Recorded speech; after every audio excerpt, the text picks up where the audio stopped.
शिव महापुराण चौथा अध्याय चंचला की प्रार्थना से ब्राह्मण का उसे पूरा शिव पुराण सुनाना और समयानुसार शरीर छोड़कर शिवलोक में जा चंचला का पार्वती जी की सखी एवं सुखी होना। जय भोलेनाथ।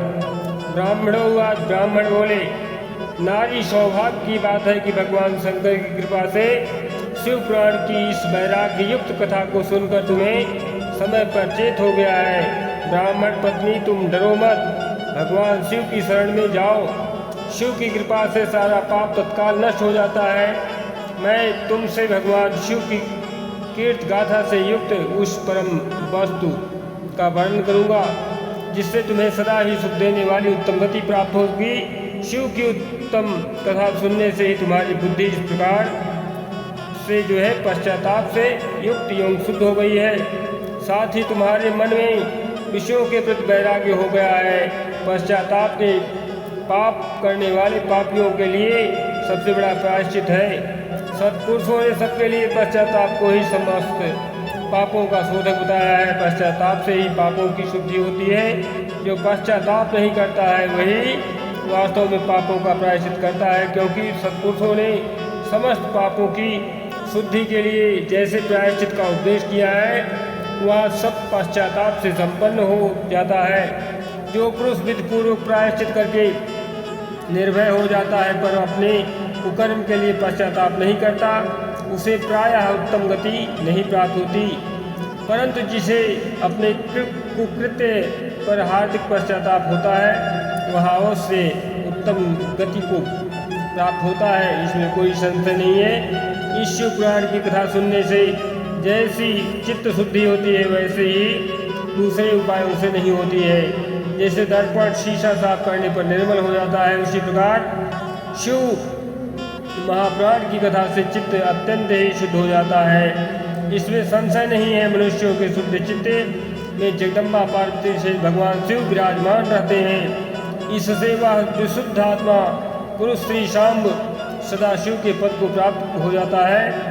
उत्तम कथा का श्रवण समस्त मनुष्यों के कल्याण के लिए एक बीज का मंत्र है। अतः यथोचित शास्त्रोक्त मार्ग से इसकी आराधना अथवा सेवा करनी चाहिए। यह भवबंधन रूपी रोग का नाश करने वाला है। भगवान शिव की कथा को सुन करके फिर अपने हृदय में उसका मनन निधि अध्यासन करना चाहिए। इससे पूर्णतः चित्त शुद्ध हो जाता है। चित्त शुद्धि होने से महेश्वर की भक्ति और दोनों पुत्रों ज्ञान और वैराग्य के साथ निश्चय ही प्रकट हो जाती हैं। तत्पश्चात महेश्वर के अनुग्रह से दिव्य मुक्ति प्राप्त होती है, इसमें संशय नहीं है। जो मुक्ति से वांछित है उसे पद समझना चाहिए, क्योंकि उसका चित्त माया के बंधन में आसक्त है। वह निश्चय ही संसार बंधन से मुक्त हो जाता है और निश्चित रूप से ही वह मनुष्य पूर्ण रूप से स्वर्ग का भागी होता है। ब्राह्मण पत्नी, इसलिए तुम विषयों से मन को हटा लो और भक्ति भाव से भगवान शंकर की इस परम पावन कथा को सुनो। परमात्मा शंकर की इस कथा को सुनने से तुम्हारे चित्त की शुद्धि होगी और इसमें तुम्हें मोक्ष की प्राप्ति हो जाएगी। जो निर्मल चित्त से भगवान शिव के चरणारविंदों का चिंतन करता है उसकी एक ही जन्म में मुक्ति हो जाती है। यार मैं तुमसे सत्य सत्य कहता हूँ। श्रुतोवाच, सूत जी कहते हैं, सौनक इतना कह कर के वह सर्वश्रेष्ठ शिवभक्त ब्राह्मण चुप हो गए। उनका हृदय करुणा से आर्द्र हो गया था।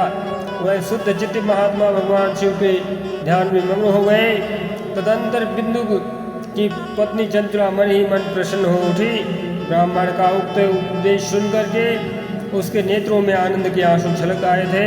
वह ब्राह्मण पत्नी चंचला हर्ष भरे हृदय से उन श्रेष्ठ ब्राह्मण के दोनों चरणों में पड़ी और हाथ जोड़ करके बोली, मैं कृतार्थ हो गई। तत्पश्चात उठ करके वैराग्य युक्त उत्तम बुद्धि वाली वह स्त्री जो अपने पापों के कारण आतंकित थी, उन महान शिव भक्त ब्राह्मण से हाथ जोड़ करके गदगद वाणी में बोली। चंचला ने कहा, ब्राह्मण, शिव भक्तों में श्रेष्ठ स्वामी आप धन्य हैं, परमार्थदर्शी हैं और सदा परोपकार में लगे रहते हैं, इसलिए श्रेष्ठ साधु पुरुषों में प्रशंसा के योग्य हैं। हे साधव, मैं नरक के समुद्र में गिर पड़ी हूँ और गिर रही हूँ, आप मेरा उद्धार कीजिए, उद्धार कीजिए। पौराणिक अर्थ तत्व से संपन्न जिस सुंदर शिवपुराण की कथा को सुनकर के मेरे मन में संपूर्ण विषयों से वैराग्य उत्पन्न हो रहा है, उसी इस शिवपुराण को सुनने के लिए इस समय मेरे मन में बड़ी श्रद्धा हो रही है। सूतो हुआ सूत जी कहते हैं, कैसा कहकर के हाथ जोड़कर उस उनका अनुग्रह कर पाकर के चंचला उस शिवपुराण की कथा को सुनने के लिए इच्छित मन से गदगद हो गई। उन ब्राह्मण देवताओं की सेवा में तत्पर हो वहाँ रहने लगी। तदंतर शिव भक्तों में श्रेष्ठ और शुद्ध बुद्धि वाले उन ब्राह्मण देव ने उसे स्थान पर उस स्त्री को शिवपुराण की उत्तम कथा सुनाई। इस प्रकार उस गोकर्ण नामक महाक्षेत्र में उन्हें श्रेष्ठ ब्राह्मण से उसने शिवपुराण की यह परम उत्तम कथा सुनी, जो भक्ति ज्ञान और वैराग्य को बढ़ाने वाली है तथा मुक्ति देने वाली है। उस परम उत्तम कथा को सुनकर के वह ब्राह्मण पत्नी अत्यंत कृतार्थ हो गई। उसका चित्त जो है शीघ्र ही शुद्ध हो गया। फिर भगवान शिव के अनुग्रह से उसके शरीर में शिव के सद्गुण रूप का जो है चिंतन होने लगा। इस प्रकार उसे भगवान शिव में ही सेवा में लगी रही और उसका बुद्धि जो है उत्तम बुद्धि का हो गया। इस प्रकार से उत्तम बुद्धि पाकर के शिव के सच्चिदानंदमय स्वरूप का बारंबार चिंतन प्रारंभ करने लगी। तत्पश्चात समय के पूरा होने पर भक्ति ज्ञान और वैराग्य से हुई। चंचला ने अपने शरीर को बिना किसी कष्ट के त्याग दिया। इतने में एक त्रिपुर शत्रु भगवान शिव का भेजा हुआ एक दिव्य विमान द्रुत गति से वहाँ पहुँचा, जो उनके अपने गणों से संयुक्त था और भांत भांत के शोभा साधनों से संपन्न था। चंचला उस विमान पर आरूढ़ हुई और भगवान शिव के श्रेष्ठ पार्षदों ने उसे तत्काल शिवपुरी में भेज दिया। उसके सारे मल धुल गए, पाप कट गए। वह दिव्य रूप धारणी दिव्यांगना हो गई थी। उसके दिव्य अवयव उसकी शोभा बढ़ाते हैं। मस्तक पर अर्धचंद्र का मुकुट धारण किए वह गौरांगी देवी शोभाशाली दिव्य आभूषणों से भूषित थी। शिवपुरी में पहुंचकर उसने सनातन देवता त्रिनेत्रधारी महादेव जी को देखा। सभी मुख्य देवता उनकी सेवा में खड़े थे। गणेश, भृंगी, नंदीश्वर और वीरभद्रेश्वर आदि उनकी सेवा में उत्तम भक्ति भाव से उपस्थित थे। उनकी अंग कांति करोड़ों सूर्यों के समान प्रकाशित हो रही थी। कंठ में नील चिन्ह शोभा पाता था।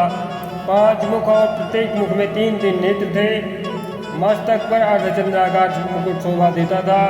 उन्होंने अपने वामांग भाग में गौरी देवी को बिठा रखा था, जो विद्युत पुंज के समान प्रकाशित थी। गौरीपति महादेव जी की कांति कपूर के समान गौर थी। उनका शरीर जो है श्वेत भस्म से भस्मित था। शरीर पर श्वेत वस्त्र शोभा पा रहे थे। इस प्रकार परम उज्ज्वल भगवान शंकर का दर्शन करके वह ब्राह्मण अपनी चंचला पत्नी पर बहुत ही प्रसन्न हुआ। अत्यंत प्रीति युक्त होकर के उसने वाणी से जो है बड़ी उतावली के साथ भगवान को बारंबार प्रणाम किया। फिर हाथ जोड़ करके वह बड़े प्रेम आनंद और संतोष से युक्त हो विनीत भाव से खड़ी हो गई। उसके नेत्रों से आनंदाश्रुओं की अग्रल धारा बहने लगी तथा संपूर्ण शरीर में रोमांच हो गया।